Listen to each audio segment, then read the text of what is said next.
asalaamaaleykum sama waa tim sama Adja Traiteur nuyu naa leen ziare naa leen ci weeru koor bi di leen baalu ak j'espère que ça se passe très bien remercier suñu ay partenaires le groupe agroalimentaire Seifa ci seen ay produits yu baax bio bisaab bu xonq bi am na Vimto am na ordinaire neex torop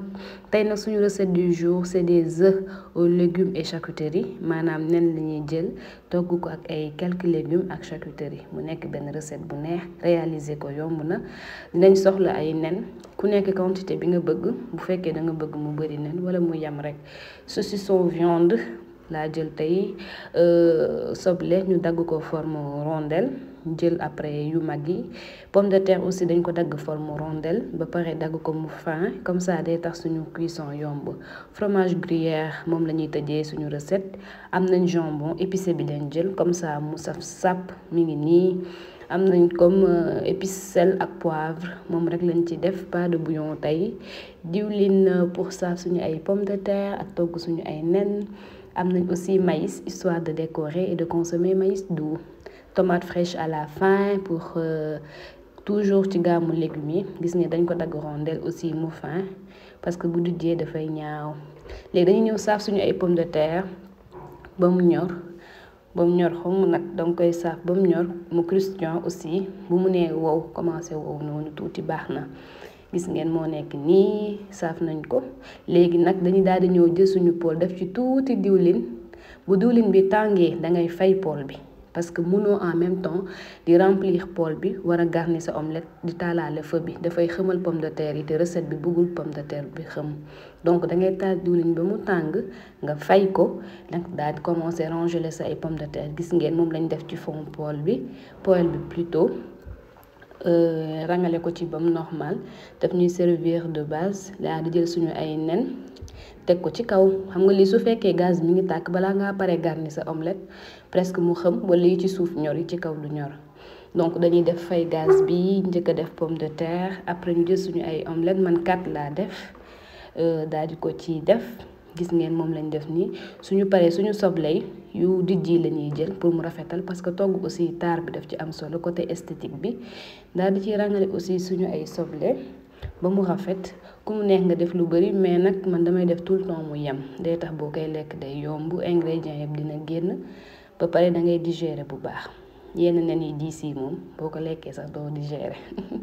ni daal ñëw teg ci tomate fraîche bi moom tamit dagg yi fin nga koy def daal di ci rangale quelque bu nekk da ngay def lu yem comme ça su recette bi pare ingrédients yëpp dina feeñ mais su fekkee da nga bëgg ingrédient bu ci nekk fees dell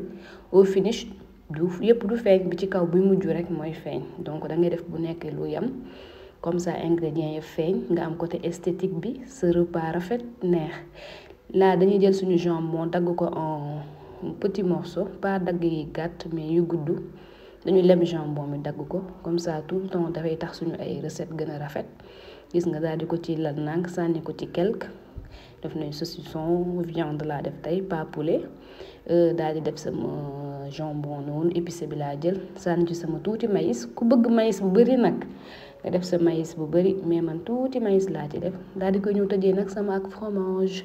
gis ngeen fromage gruyère bi aussi lu yam laa def parce que su ma ko defoon fromage ba mu fees après su ñoree fromage bi dafay couvrir sama ingrédients yépp côté esthétique bi ma ciy bëgg duma ko am mooy ingrédients yi feeñ ñu daal di def sel poivre ku mu neex aussi bu la neexee nga def ci beneen épice mais man sel ak poivre rek laa def histoire de se faire simple daal di pousse nànk sama poêle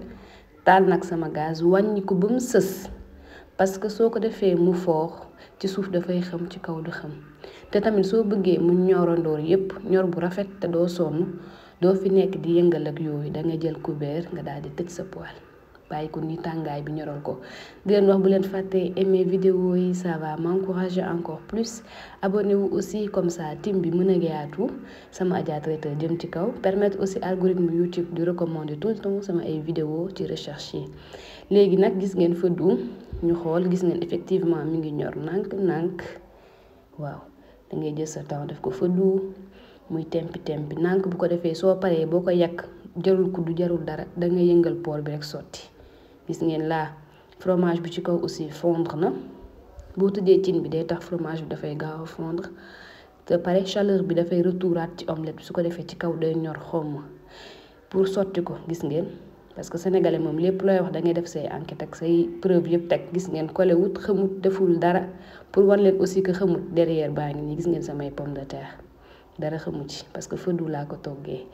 léegi nag comme ci suuf dafa dëgër parce que pomme de terre dafa croustillant bu la neexee nga dagg ko comme pizza nga xam ne soo koy lekk danga koy téye